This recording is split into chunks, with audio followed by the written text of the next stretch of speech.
Karina, la verdad que es un placer recibirte, bienvenida a PIP TV, Paola Ponroy, César Abraham, te saludamos. Hola. Hola César, hola Paula, ¿cómo están? Gracias por la invitación. Un placer. A vos, gracias por poder sumarte. Para nosotros es un placer y un honor poder tenerte abordando esta temática en la que vos especialmente pones atención y tiene que ver con el cerebro de los niños, algo de lo que poco se habla. Claro, trato de explicarle a los padres la importancia del neurodesarrollo. Eso significa el desarrollo sano y óptimo de lo que es el cerebro y toda su conexión que tiene con el resto del cuerpo, pero para los primeros años de vida, ¿cierto? A veces pensamos que el cerebro termina de desarrollarse a los 2, 3, 6 años y hoy sabemos que hasta los 25, 30 años. Entonces eso es un dato relevante que nos cambia la mirada en la crianza. O sea, para hablar de cerebro infantil, primero tendríamos que hablar acerca del cerebro de los adultos, ¿no? Que crían esos niños. Totalmente. Si ya partimos del hecho que hay amplia investigación científica que nos dice que si el cerebro del adulto, o sea, si ese adulto no tiene salud mental, es muy difícil que pueda enseñar salud mental a sus hijos. Y a partir de hecho, ¿cuáles son los aspectos que desde tu perspectiva tenemos que tener en cuenta? Digo, ¿cómo abordar el cerebro de un niño? Para quienes están teniendo un hijo y para aquellos que ya tienen hijos y quieren revertir o ver de qué manera pueden hacer un abordaje más saludable.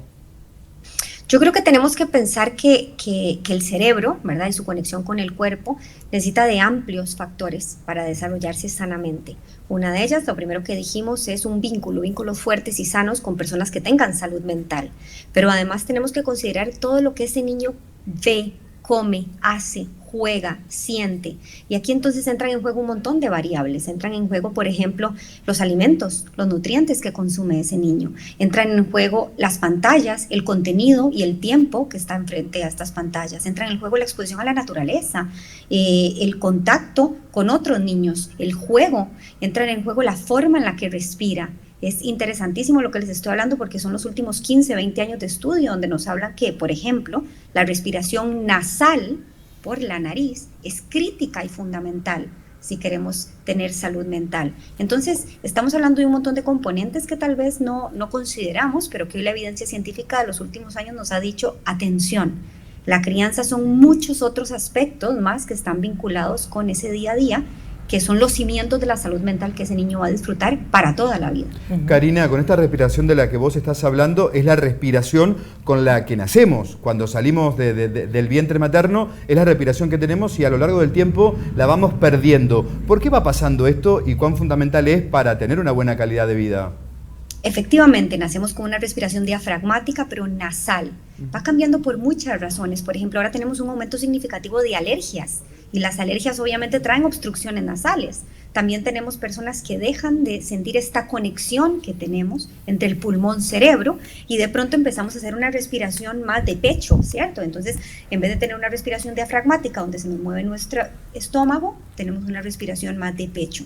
Y esto obviamente implica que no llega suficiente oxigenación al cerebro, pero algo crítico es que cuando respiramos por la nariz, activamos estructuras del cerebro que están vinculadas con la calma, con el bienestar y con el aprendizaje y la memoria. Qué bueno. Entonces es súper interesante pensar cómo respira mi hijo.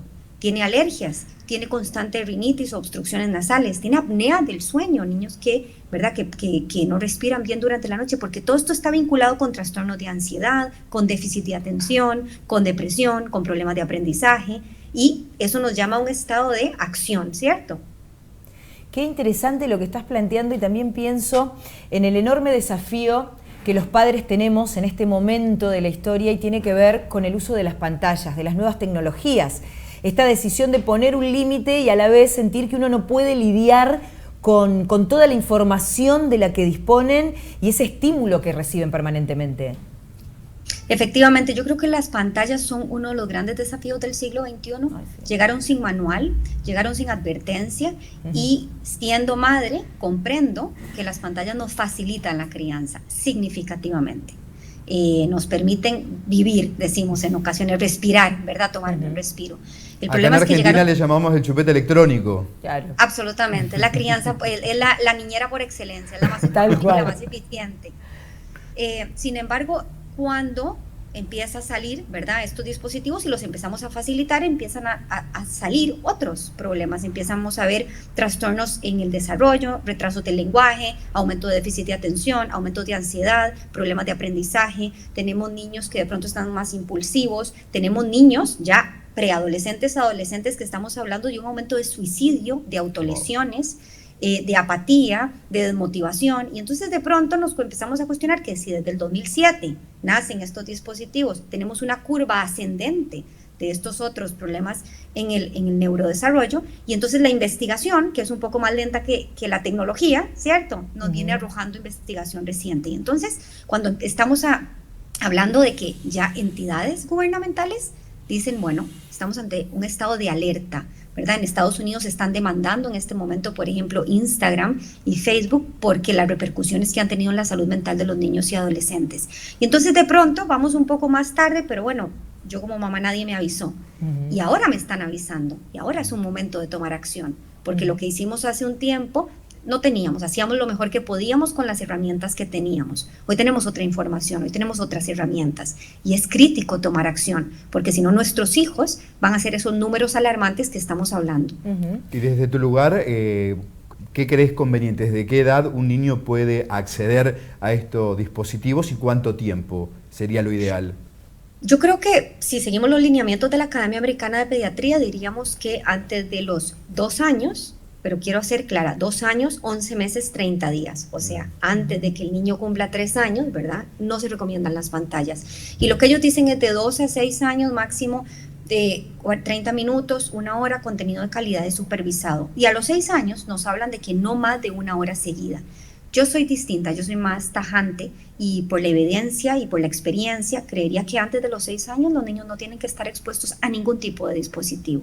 Es crítico para el neurodesarrollo de órganos, de sistemas, de funciones cognitivas superiores y de la química de su cerebro. Es crítico que los niños se expongan al mundo más allá de las pantallas, y a partir de los 6 años tenemos que ser súper conscientes que hay investigación que nos dice que en el momento en que yo le facilito un dispositivo a mi hijo, peor va a ser la salud mental para toda la vida. Entre antes, a temprana edad, a más temprana edad, peor va a ser la salud mental para toda la vida. Entonces, ir con cautela, esperar que salga más evidencia, retrasar lo más que puedo la exposición, y obviamente no mezclar lo que sería pantallas como uso recreativo que pantallas como uso educativo, que a veces en la escuela las facilitan como un medio para un aprendizaje, ¿verdad? No el único medio, pero un medio para lograr que esa maestra o ese docente, digamos, cale mejor en esa información. Eso quería preguntarte, Karina, porque hay un enorme desafío para el sistema educativo y tiene que ver con la manera en la que el sistema puede incluir a las nuevas tecnologías como una herramienta también de aprendizaje, pensando en estas nuevas generaciones, ¿no? En generaciones que vienen con otro chip. Y yo quería saber, vos hablabas sobre el desarrollo cognitivo, y qué tanto afectan el desarrollo cognitivo estas nuevas tecnologías, pensando en qué tan inteligentes pueden ser las generaciones futuras. Lo afecta totalmente. Te voy a dar un ejemplo. Por ejemplo, ahora en Suecia acaban de tirar abajo un plan digitalizado que valía 60 millones de euros. Ellos tenían el objetivo de digitalizar las escuelas y se dieron cuenta que los niveles de comprensión eran más bajos que los últimos años, tan alarmantes que decidieron tirar abajo ese plan y volver a los libros de texto. Te puedo decir que hay amplia investigación que nos dice que el nivel de comprensión de lectura, que el aumento de problemas de aprendizaje, que el aumento de déficit de atención o dificultades para concentrarme por largos periodos de tiempo y de controlar mis impulsos, además de los problemas de salud mental, están altamente vinculados con las pantallas. Entonces, la realidad es que las pantallas son un medio, no son el fin. La realidad es que los mejores colegios no son los que están digitalizados. Los mejores colegios son los que tienen profesionales capacitados en no solo desarrollo socioemocional, sino que también en cómo llegar a ese niño, cómo aprender, a dónde está la neurociencia en el aula, cómo aprende este cerebro, cómo se vincula. Esos son los mejores colegios. Y después, las pantallas tienen que ser un medio de aprendizaje con el que puedo complementar. No es necesario que un niño empiece que aprenda a utilizar la computadora a los 7, 8, 9 años. Eventualmente lo va a aprender. No es necesario que un niño aprenda a través de los videos de YouTube. Tiene una maestra que puede utilizar un video de YouTube para complementar ese aprendizaje que está haciendo. Pero nos estamos confundiendo y queremos comprar lo que nos venden, y es que las mejores escuelas son las digitalizadas porque los niños son nativos digitales. No. Las mejores escuelas son las que tienen profesional capacitado porque los niños son nativos vinculares. Yo necesito un vínculo para aprender. Y cuando yo entiendo eso, busco esas mejores escuelas. Qué fabuloso. Necesito preguntarte sobre los ultraprocesados, el consumo de azúcar. Aquí en la Argentina hay una profesional que hace una periodista que ha escrito varios libros sobre esto y asegura que lo que se está generando son grandes generaciones de zombies, ¿no? de personas que no pueden tener un desarrollo neurológico a partir de lo que están ingiriendo. Y el azúcar tiene un rol fundamental, además, en el cerebro de un niño. Bien, pues sí, no solo el azúcar, sino que también los ultraprocesados. Yo creo que aquí volvemos a hablar del segundo desafío de la crianza. Yo siempre digo que actualmente en la crianza del siglo XXI tenemos dos desafíos. Uno es la pantalla y el otro es la alimentación. ¿Por qué? Porque nos es fácil consumir ultraprocesados y altos en azúcar, porque se ponen rápido en la mesa, porque a todos los niños les gusta, porque obviamente activa circuitos en su cerebro que hace que les guste, pero cuando entendemos la conexión intestino-cerebro y cuando comprendemos que lo que yo como impacta inmediatamente en cómo me siento, cómo aprendo, cómo es mi memoria y cómo es mi atención, entonces entiendo que es imposible que yo esté ayudando a que mis hijos tengan un desarrollo sano de su cerebro.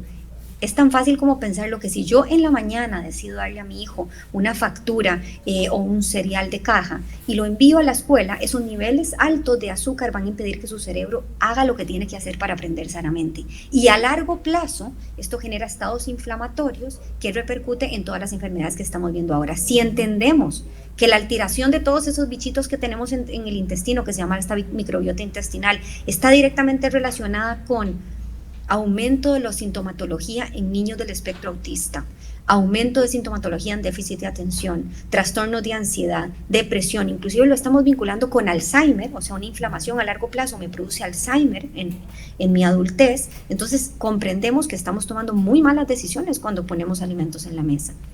Y entre las pantallas y entre el azúcar y los alimentos ultraprocesados, ¿cómo hacemos para criar con éxito a nuestros niños? Mira, yo diría que hay dos recomendaciones. Yo creo que para las pantallas a mí me encantan los 5 nuncas. Son mis 5 nuncas que siempre le digo a los padres, que creo que si los tenemos en mente nos van a ayudar a dirigir bien las pantallas.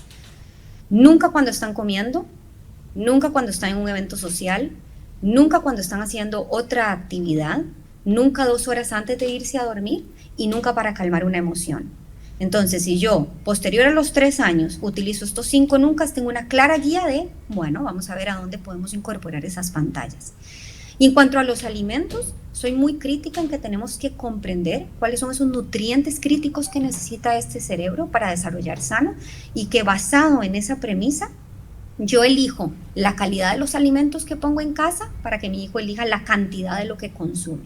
Entonces, si yo soy la que voy al supermercado y yo elijo que voy a tener en la casa, me puedo relajar en los momentos que tengo fiestas o en los momentos que estoy en eventos sociales, porque claramente el 80% del tiempo yo fui suficientemente consciente de la calidad de los alimentos que estoy ofreciendo, y entonces ese otro 20% que estamos en eventos sociales donde tengo poco control, disfruto y permito que mis hijos tengan una relación sana con los alimentos, comprendiendo lo que necesita su cuerpo y cerebro. Karina, para llevar tranquilidad a quienes nos están escuchando y ya a lo mejor sienten que están haciendo todo mal, desde la falta de herramientas y de información y no desde la mala intención, me parece importante también saber de qué manera vos sugerís, bueno, de qué manera uno puede corregir eso que a lo mejor hasta el momento viene haciendo mal y marcarle además a quienes nos están viendo y escuchando que vos sos madre, digo, que no hablas únicamente desde la teoría, sino que también tenés que aplicar y lidiar con todo esto con tus hijos. Completamente, soy madre de 3 y estoy en esto igual que todos y trato de buscar la solución siempre rápida. Creo que el mensaje inicial es nunca es tarde. Nunca es tarde, ¿por qué? Porque estamos hablando de cerebros en desarrollo, que terminan de desarrollarse a 25 o 30 años, y porque cuando hablamos, por ejemplo, de microbiota intestinal, la microbiota son entes vivos que se van modificando conforme como en el día a día. O sea, hay estudios que nos dicen que después de 3-4 semanas de modificar mi alimentación ya veo cambios absolutos en la conducta, en el estado emocional de ese niño. Entonces, nunca es tarde. Es cuestión de buscar información, de hacer pequeños cambios, de, por ejemplo, utilizar nunca, empezar con, bueno, ahora vamos a hacer estos 5 nuncas. Y lo más importante es sentarnos con nuestros hijos, independientemente de la edad que tienen, y decirles, mamá o papá, nos equivocamos, hacíamos lo mejor que podíamos con las herramientas que teníamos, hoy tenemos otras herramientas, vamos a tomar decisiones en casa distintas que nos hagan bien a todos, porque no aplica solo a los niños, algo que nos haga bien a todos.